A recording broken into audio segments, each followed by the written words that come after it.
ఎక్కడ కూడా తట్ట మట్టి తీసినటువంటి పరిస్థితి లేదు. ఎక్కడ ఏ లాకులకి, ఏ షట్టర్స్కి, ఏ డోర్స్కి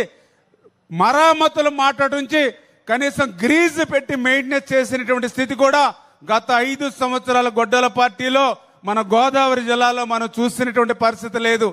కానీ మళ్ళీ ఈరోజు కూటమి ప్రభుత్వం అధికారంలోకి వచ్చిన తర్వాత మళ్ళీ ఈరోజు పెద్ద ఎత్తున మెయింటెనెన్స్, మరి ఏదైతే కాలువలు కానీ, డ్రైన్లు కానీ, సిల్ట్ తీయడం దగ్గర నుంచి, వీడి రిమూవల్ దగ్గర నుంచి, ఆ లాకులు మరామతులు కాడి నుంచి అన్నీ కూడా మళ్ళీ ఈరోజు చంద్రబాబు నాయుడు గారి యొక్క సారథ్యంలో మళ్ళీ ఈరోజు గోదావరి డెల్టా పనులు ముందుకెళ్తున్నటువంటి పరిస్థితి కూడా మనందరం కూడా చూస్తూ ఉన్నటువంటి విషయాన్ని ఈ సందర్భంగా గుర్తు చేసుకుంటూ, అదేవిధంగా ఈ యొక్క గోదావరికి సంబంధించినటువంటి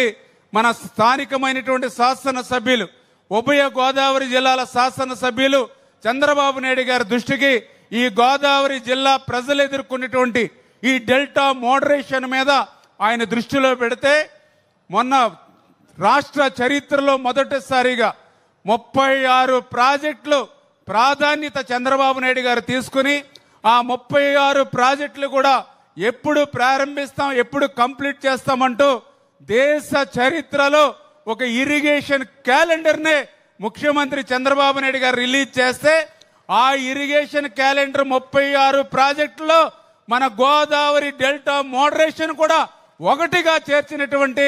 చంద్రబాబు నాయుడు గారికి ఈ యొక్క గోదావరి జిల్లా రైతు బిడ్డగా నేను కూడా ఆయనకి హృదయపూర్వకమైనటువంటి ధన్యవాదాలు కూడా మనందరి తరపున కూడా తెలియజేసుకుంటున్నానని చెప్పి మీ ద్వారా తెలియజేసుకుంటూ,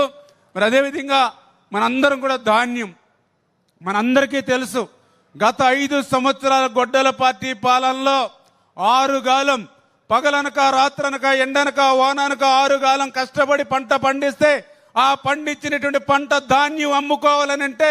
మనందరం కూడా చూసేవాళ్ళం. రైస్ మిల్లుల దగ్గర 2 కిలోమీటర్లు 3 కిలోమీటర్లు బారులు తీరి ట్రాక్టర్లు, లారీలు, కొంతమంది రైతులు అయితే ట్రాక్టర్లకి జాకీలు పెట్టేవారు. జాకీలు పెట్టారేంటని అడిగితే, మేము ఈ ట్రాక్టర్ లోడ్ తీసుకొచ్చి 5 రోజులైంది, ట్రాక్టర్లు టైర్లు పోతాయని చెప్పి జాకీలు పెట్టుకుని పగలు రాత్రి అన్నం లేకుండా ఆ రైతులు, డ్రైవర్లు ఆ రైస్ మిల్లుల దగ్గరే పడి గాపులు కాసినటువంటి పరిస్థితి గత 5 సంవత్సరాల గొడ్డల పార్టీలో మనం చూసాం. ఆ రోజు కూడా ప్రతిపక్ష నాయకుడిగా చంద్రబాబు నాయుడు గారు ఇటు రాజమండ్రి, కొవ్వూరు, నిడదవోలు, అమలాపురం, రామచంద్రాపురం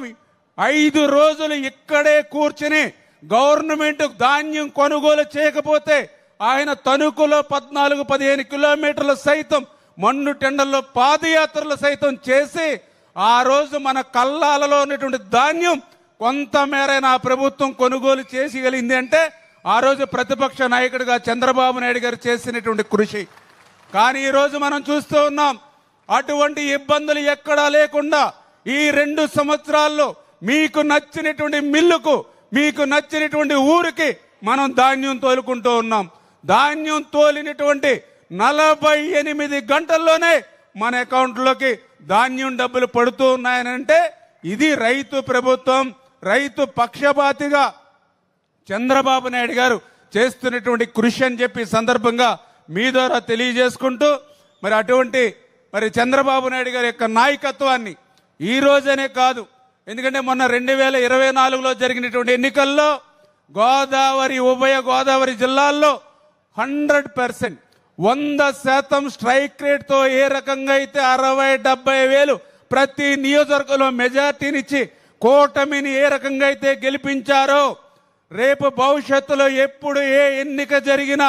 మన గోదావరి జిల్లాలో మన రైతాంగం పట్ల ఇంత శ్రద్ధ పెట్టి మనకు కృషి చేస్తున్నటువంటి చంద్రబాబు నాయుడు గారికి